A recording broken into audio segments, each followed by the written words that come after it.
Hello everyone, आप सबका बहुत बहुत स्वागत है टैरो एंड ओरेकल स्पेस में। आज हम डिस्कस करेंगे जजमेंट। सबसे पहले देखिए, इसका जो एलिमेंट है ये फायर एलिमेंट है। इसका ज़ोडिएक साइन लियो है। यस नो की रीडिंग में ये यस का कार्ड है। अब देखो ये 20 नंबर को जब हम सिंगल डिजिट पे लेकर आएंगे ये क्या बनेगा, 2 बनेगा। और 2 नंबर रिप्रेजेंट करता है बैलेंस, डुअलिटी, यूनियन को रिप्रेजेंट करता है। अब देखो यहाँ जो एंजल्स है ना, ये एंजल ना आर्क एंजल माइकल हैं। ये प्रोटेक्शन के आर्क एंजल हैं, ठीक है, ये हमें प्रोटेक्शन देते हैं। अब देखो ये जो एंजल है ना, ये हमें देख रहे हैं कि हम क्या कर रहे हैं, क्या नहीं कर रहे हैं, किसके साथ अच्छा कर रहे हैं, किसके साथ बुरा कर रहे हैं, और उसी के हिसाब से ये हमें रिवॉर्ड देंगे या फिर पनिशमेंट देंगे। समझ गए।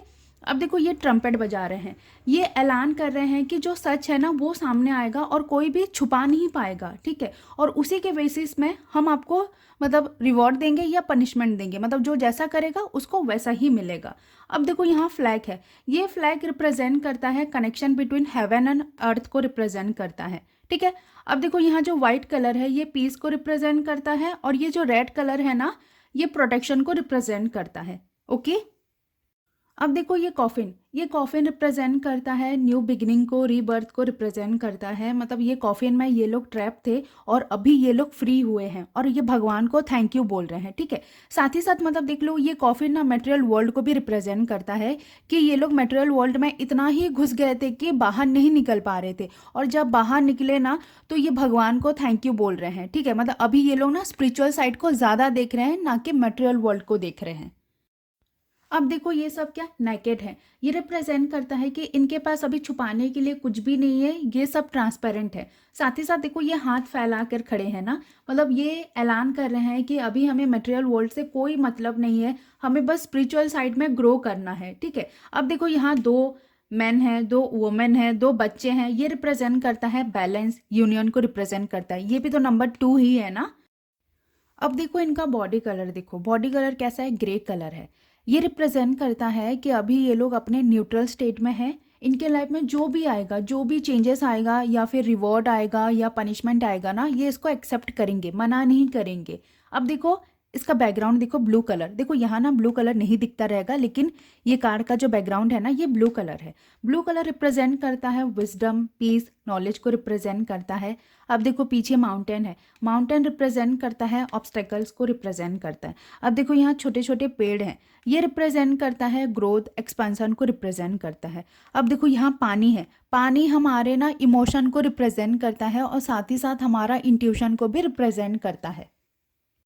एक चीज़ देखो, जजमेंट कार्ड को ना हम कभी भी अकेले रीड नहीं कर पाएंगे, इसके साथ हमें बाकी कार्ड को भी देखना है। अगर बाकी कार्ड पॉजिटिव रहेगा ना तो ये कार्ड हमें पॉजिटिव रिजल्ट देगा, अगर बाकी कार्ड नेगेटिव रहेगा तो ये कार्ड हमें नेगेटिव रिजल्ट देगा। हम कभी भी ना इसको अकेले रीड नहीं कर पाएंगे। देखो ये सब कार्ड ना कार्मिक कार्ड होता है ना, ठीक है, जैसे जजमेंट का हो गया है, जस्टिस का हो गया, व्हील ऑफ फॉर्च्यून हो गया ना, ये सब हम कभी भी अकेले रीड नहीं कर पाएंगे। समझ गए। अब देखो ये कार्ड का जनरल इंटरप्रिटेशन क्या है। सबसे पहले देखो ये कार्ड ना सेल्फ इवैल्यूएशन का कार्ड है, मतलब अभी अपने आप को इवैल्यूएट करो कि आप क्या कर रहे हो, कैसे कर रहे हो, कहाँ जा रहे हो, कौन से लाइन पे जा रहे हो। मतलब अभी आपको ना बस अपने ऊपर ही फोकस करना है, दूसरों के ऊपर आपको फोकस नहीं करना है। देखो यहाँ एक चीज़ देखो, आप जितना दूसरों को जज करोगे ना तो रिटर्न में आपको उतना ही मिलेगा। अगर आप जज कर रहे हो ना, लोग आपको भी जज करेंगे। यहाँ ऐसा बोला जा रहा है कि अभी अभी अभी के लिए ना आपको अपने गोल्स पे, अपने करियर पे, अपने रिलेशनशिप पे ध्यान देना है और उसको इवालुएट करना है कि आप जो लाइन पे जा रहे हो वो सही लाइन पे जा रहे हो या नहीं जा रहे हो। साथ ही साथ देखो जब भी ये कार्ड आएगा ना, आप ऐसे बोल सकते हो कि आइदर आप या लोग आपको बहुत बुरी तरीके से जज कर रहे हैं, ठीक है। साथ ही साथ देखो रिसेंट पास्ट में ना आपने बहुत कुछ फेस किया है, कार्मिक पीपल, कार्मिक सिचुएशन, कार्मिक पैटर्न को, जिसकी वजह से ना आप थोड़ा नेगेटिव हो गए हो। मतलब अपने आप को ना बहुत बुरी तरीके से आप जज कर रहे हो। देखो आपको लोग ही ऐसे मिले थे जिसकी वजह से ना आप नेगेटिव हो गए हो। लेकिन साथ ही साथ एक अच्छा पॉइंट ये है कि अभी आपको क्लैरिटी मिला कि अभी आपको क्या करना है, कैसे करना है, ठीक है। आपको मतलब लोगों का समझ आ गया कि लोग कैसे रहते हैं।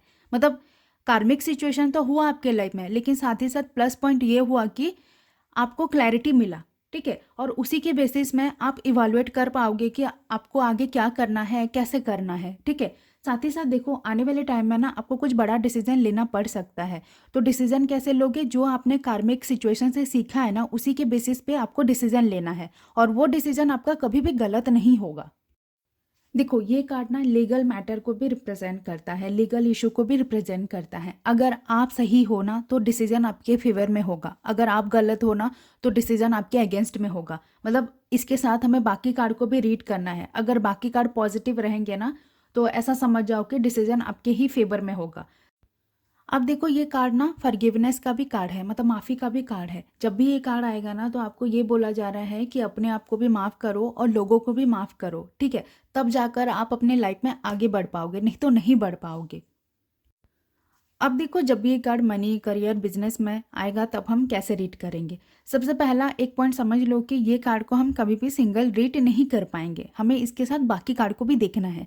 और एक चीज़ समझ लो, अगर हमने पास्ट में बहुत ज़्यादा मेहनत किया है, बहुत ज़्यादा हार्डवर्क किया है, ठीक है, डिटर्मिनेशन के साथ काम किया है, तो अभी प्रेजेंट में ना हमें अच्छा रिजल्ट मिलेगा। अगर हमने पास्ट में किसी को धोखा दिया है, चीट किया है, तो उसका रिजल्ट हमें अभी नेगेटिव मिलेगा, ठीक है। पास्ट के बेसिस से ये कार्ड को हम रीड करेंगे।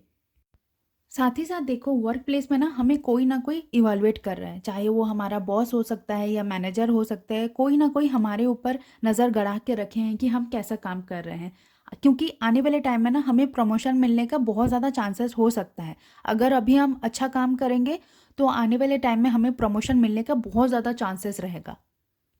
साथ ही साथ देखो वर्क प्लेस में ना हमें दूसरे के ऊपर नज़र नहीं रखना है कि कौन क्या काम कर रहा है, कैसा काम कर रहा है। इस टाइम पीरियड पे अगर हम अपने गोल्स को, अपने स्किल्स को इवैल्यूएट करेंगे ना तो हम बहुत आगे जाएंगे, ठीक है। हमें दूसरों पे नज़र नहीं रखना है, हमें बस अपने काम पे फोकस करना है और अपने आप को इवैल्यूएट करना है कि हम सही लाइन पे जा रहे हैं या नहीं जा रहे हैं, हम जो काम कर रहे हैं वो सही कर रहे हैं या नहीं कर रहे हैं, ठीक है। साथ ही साथ देखो फिनेंशियली ये कार्ड जब भी आएगा ना तो हमें ऐसा बोला जा रहा है कि हमें अपने पैसों को लेकर ना बहुत ज़्यादा केयरफुल होना चाहिए, ठीक है। अगर नहीं होगे तो बाद में दिक्कत हो सकता है। अगर हम कुछ बहुत बड़ा खर्चा कर रहे हैं ना तो पहले पूछताछ करो, इन्फॉर्मेशन कलेक्ट करो, फिर जाकर डिसीजन लो। साथ ही साथ देखो जब भी ये कार्ड ना बिजनेस में आएगा तब हम कैसे रीड करेंगे। सबसे पहला ये है कि अभी ये टाइम पीरियड पे ना आपको अपने बिजनेस को इवैल्यूएट करना है कि आप सही लाइन पे जा रहे हो या नहीं जा रहे हो, ठीक है।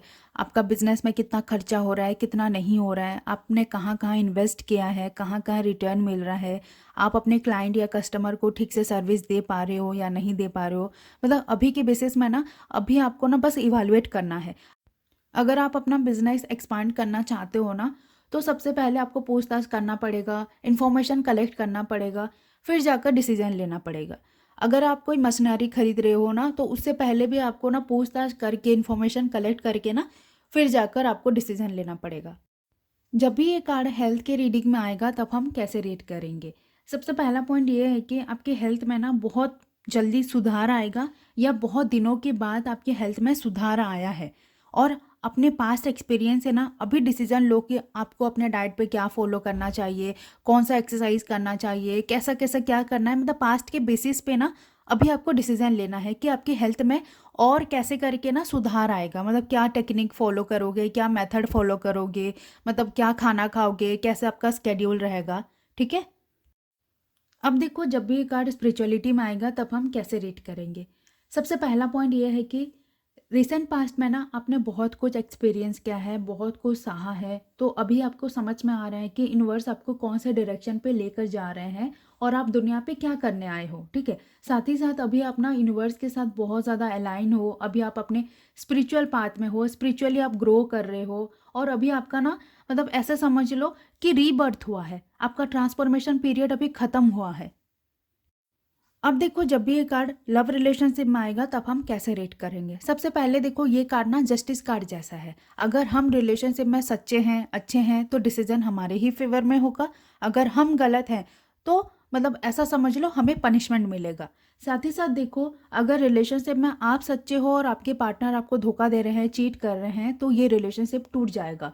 पहले स्टार्टिंग में आपको प्रॉब्लम होगा लेकिन कुछ टाइम बाद आपको समझ में आ जाएगा कि ये रिलेशनशिप मेरे लिए सही नहीं था, अच्छा हुआ टूट गया। अगर रिलेशनशिप में ना दोनों एक दूसरे को धोखा नहीं दे रहे हैं लेकिन फिर भी लड़ाई झगड़ा चल रहा है तो यहाँ एक चीज़ समझ लो कि आप दोनों ना एक दूसरे को ना बहुत बुरी तरीके से ना जज कर रहे हो, एक दूसरे का बात नहीं सुन रहे हो, अंडरस्टैंड नहीं कर पा रहे हो। साथ ही साथ अगर आप दोनों को ना रिलेशनशिप आगे तक लेकर जाना है ना, तो यहाँ एडवाइस के तौर पे आप ऐसे बोल सकते हो कि पास्ट मिस्टेक को भूल जाओ, एक दूसरे को माफ़ करो। साथ ही साथ देखो, जब भी ये कार्ड आएगा ना, आप ऐसे बोल सकते हो कि आपका एक्स वापस आने का बहुत ज़्यादा चांसेस है, ठीक है? और उसी के चलते ना अभी आपके प्रेजेंट रिलेशनशिप में ना लड़ाई झगड़ा होगा, अगर आप रिलेशनशिप में हो तो, ठीक है? मतलब आपके एक्स के चलते ही ना आपका प्रेजेंट रिलेशनशिप खराब हो सकता है, आप दोनों के बीच में लड़ाई झगड़ा हो सकता है, डिस्टेंस आ सकता है। तो आपको ध्यान से मतलब देखना होगा कि आपको अपने एक्स को एंट्री देना है कि नहीं देना है। आइदर आपके एक्स हो सकते हैं या आपके पार्टनर के एक्स हो सकते हैं। जब भी ये कार्ड ना सिंगल्स के रीडिंग में आएगा तो हम ऐसे बोल सकते हैं कि अभी आप ना अपने आप को ना बहुत बुरी तरीके से जज कर रहे हो। तो अभी के लिए ना आपको अपने आप को टाइम देना पड़ेगा, अपने आप को हील करना पड़ेगा, पास्ट बैगेज को रिलीज़ करो, तब जाकर ना आप अपने लाइफ में आगे बढ़ पाओगे, ठीक है? और साथ ही साथ हम ऐसे बोल सकते हैं कि आपका एक्स वापस आने का बहुत ज़्यादा चांसेस है। अगर इसके साथ ना पॉजिटिव कार्ड आएंगे ना, तो ऐसा समझ जाओ कि आपका एक्स वापस आएगा और आपको कमिटमेंट देगा इस टाइम। अब देखो, जब भी ये कार्ड रिवर्स में आएगा तब हम कैसे रीड करेंगे। देखो, रिवर्स मतलब ऐसे, ठीक है? जब भी ये कार्ड रिवर्स में आएगा तो हम ऐसे बोल सकते हैं कि आप बहुत ज़्यादा सेल्फ डाउट कर रहे हो, ठीक है? डिसीजन नहीं ले पा रहे हो, सेम सेम चीज़ आपके साथ रिपीट हो रहा है, आप अपने कार्मिक लेसन से कुछ भी नहीं सीख रहे हो। मतलब जो भी आपके साथ हो रहा है ना, उससे आप कुछ भी नहीं सीख रहे हो, बार बार सेम गलती आप कर रहे हो। आपके साथ मतलब बहुत बुरा हो रहा है, आपके साथ अनफेयर हो रहा है, या आप लोगों के साथ अनफेयर कर रहे हो, आपको बहुत ज़्यादा सब कोई जज कर रहे हैं, ब्लेम कर रहे हैं, या फिर आप लोगों के साथ कर रहे हो। साथ ही साथ देखो, अगर ये रिवर्स कार्ड के साथ ना अगर कोई पॉजिटिव कार्ड आ जाएगा ना, तो आप ऐसे बोल सकते हो कि अभी आप अपने कार्मिक लेसन से सीख रहे हो, ठीक है? अभी आप अपने आप को इवैल्यूएट कर पा रहे हो, ठीक है? अभी आप डिसीजन ले पा रहे हो, ठीक है? अपने ऊपर ज़्यादा आप डाउट नहीं कर रहे हो, ठीक है? ये कार्ड रिलेटेड अगर किसी को डाउट है ना, तो मुझे कमेंट सेक्शन में पूछिए। अगर वीडियो अच्छा लगा ना, तो लाइक कीजिए, शेयर कीजिए, कमेंट कीजिए और अपना ख्याल रखिए आप सब।